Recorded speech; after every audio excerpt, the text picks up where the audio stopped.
tomorrow is the big day. Picking up my Tesla, my first brand new car.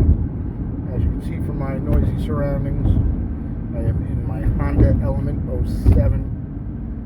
It is a gas guzzler at 20 miles a gallon.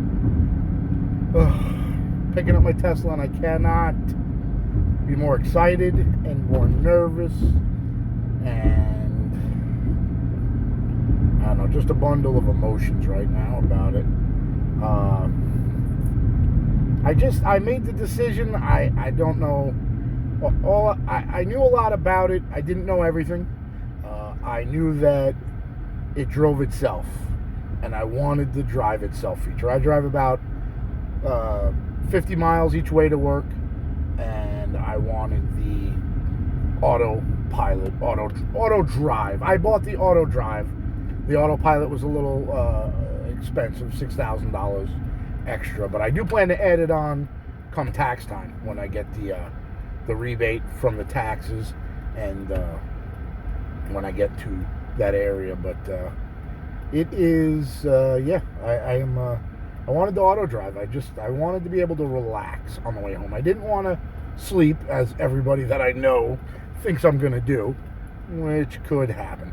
But we're going to hope that doesn't happen, and we're going to hope that it'll drive me home and I won't have to get as frustrated by the people around me. That's my goal, is to not have to deal with the traffic and the stop and go.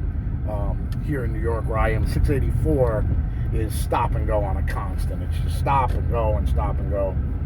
So to not have to deal with that seems like a win alone. So I wanted the Tesla for that. Then I started doing my research and looking at it and the price. I got the SR Plus, which is rear-wheel drive, which in the Northeast could be a problem. I'm not one for driving in the snow anyway. I usually don't. My wife has an all-wheel drive Mercury Mountaineer. So that thing is a beast in the snow.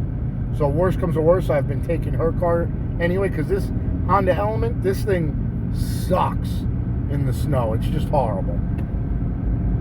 So I have that option to take her car when there's nothing going on. If there's something going on, she doesn't like driving in the snow either, so usually when there's snow, she won't go out, which is good for me.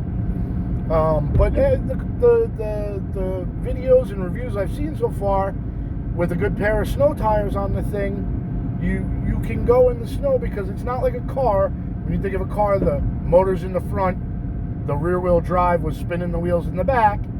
Now your motor's in the back, and it's the sled of the car. It's more balanced. So you would say your rear wheels are more balanced, more weight on them. So they say it's a little better, and with good snow tires, people are saying it's not that bad. Now, I don't know if I'm ever going to find out. I probably just stay home from work on a day when it's that bad. But yeah, so it was $39.9 in the end. Connecticut State had a $2,000 cash rebate. So apparently a couple weeks after I get the car, I'll be receiving a $2,000 check. And then the federal incentive, which I waited too long. I should have pulled the trigger last month. I pulled the trigger this month.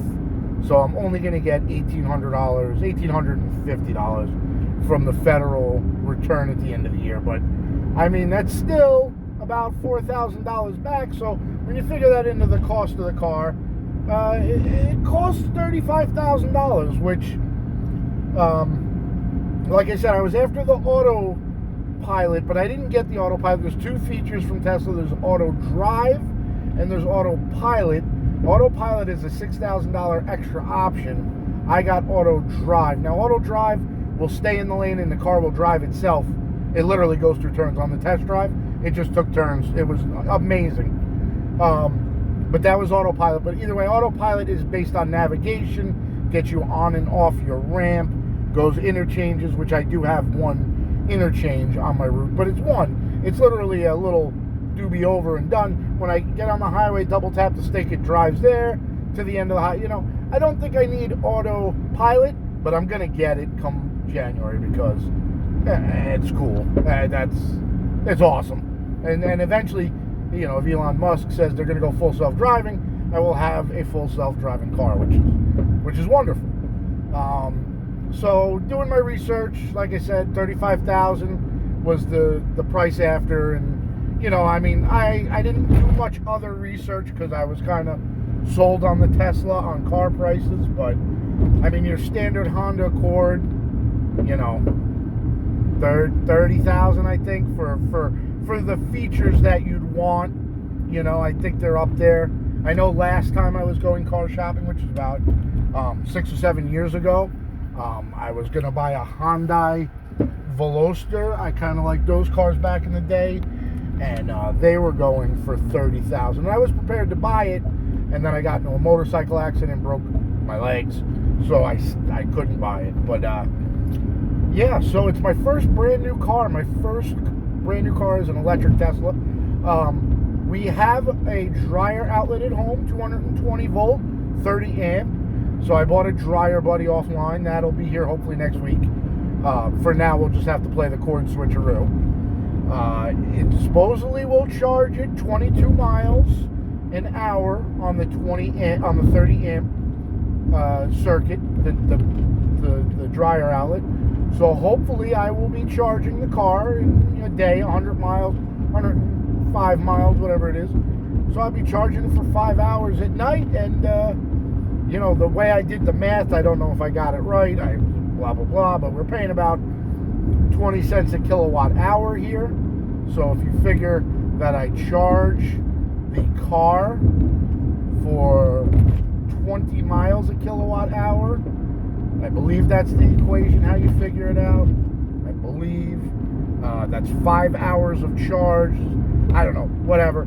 The way I figured it out was about $5 a day, but my Tesla, the guy at Tesla, he went on the government website, and he punches in your address, punches in your car you have now, your Tesla model you're going to buy, and it tells him how much you save. And the website said that the difference in price between gas and electric, I would save $235 a month driving that car over gas.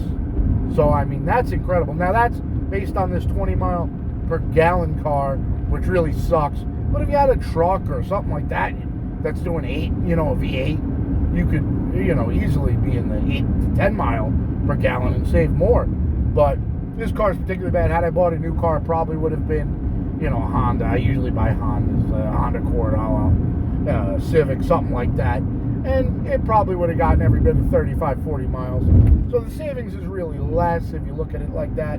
Yeah, I could have spent $20,000, and I still would have been buying gas, and I don't, the savings, it would only be a couple $100, but I mean, that a car that could drive itself, you're not getting that in your $22,000, $25,000 Hondas. I don't think you are. So yeah, I mean, I'm super excited. I'm super pumped. I can't wait. Tomorrow at 5 o'clock, I pick up my car, and I'm just out of my mind right now. One problem, ordered the 1030 adapter for my mobile charger from Tesla, and it's not going to be here till Friday. So I'm picking it up tomorrow night, Wednesday night. So I have Thursday and Friday, and I have things to do Thursday. We're going to the Fireman's Parade over in Mahopac. So I don't know what might happen there. I might have to just stop at a supercharger Thursday night and just juice it up. There's one down the road at the mall, about 5 minutes away. And there's one down by work. It's got a little pad. It's not on my way home. But also I might ask the dealer if maybe they had a couple chargers, if I could just stop for a minute, just for 15 minutes, please. I got to get back and forth one day till that mobile connector comes, so I can plug in my dryer outlet, and then I could be charging at 20 miles per hour. And then it's as a commuter car, it's mainly a commuter car. Usually when I go out, I take the wife's car, but I mean, as I'm looking at the map, PlugShare, EVgo, ChargePoint, like, there seems to be chargers everywhere. It looks like I could get anywhere I wanted to on that 240 mile range car that I have.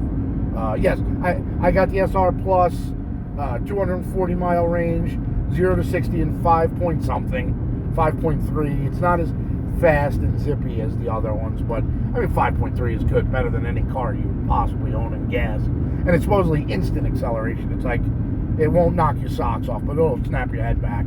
I took my test drive in the all-wheel drive, and that was real crazy. That snapped my head back. That was 4.3, and I think this one's 5.2 or something like that. It's something like that, don't hold me. So, SR plus 240-mile range. They said double your commute, so I'm going 100 miles.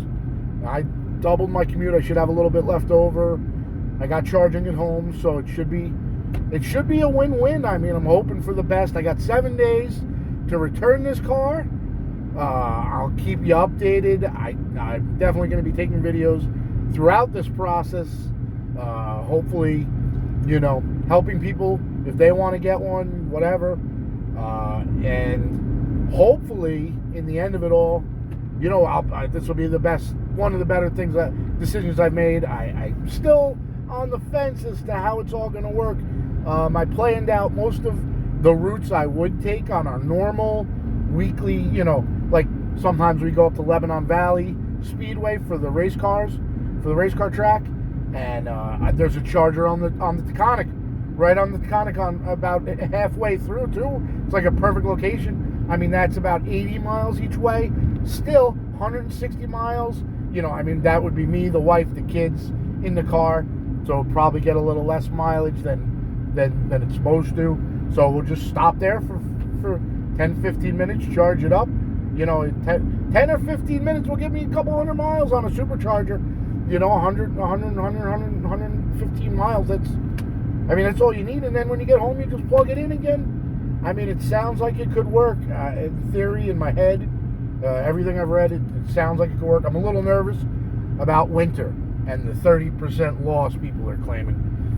But everything I read said if you get the app for Teslafy and you preheat your car, set up the schedule so at 5 in the morning it starts charging up a little, get the battery moving. 5:30 you turn on your heat, so you get in the car and it's nice and warm, and then turn off your heat and use the heated seats the rest of the way. People are saying they're not noticing as much degradation or as much battery loss, so hopefully it won't be a problem. I mean, if it's a problem, what are you going to do? You got to sell it. Hopefully you don't take too much of a loss. Maybe upgrade to the bigger one if you could. I don't know if I'll be doing that. And if this doesn't work, I might just have to go back to gas. I'm hoping not to. And then as I started, getting into the whole process too, you read, and like even someone had questioned me on the internet, well, where do you think your power comes from? And I said, well, I understand that the power is not fully made, it's not coal anymore. We're in Connecticut, there's no coal anymore, that's gone. It is still gas, natural gas, and nuclear. Those are the two main types of power, and then some renewable energy at 5%. But by 2040, they want to be renewable energy. So I know that, yes, I may not be saving the planet. And tell you the truth, wasn't my end goal. I wanted the car to drive me to work.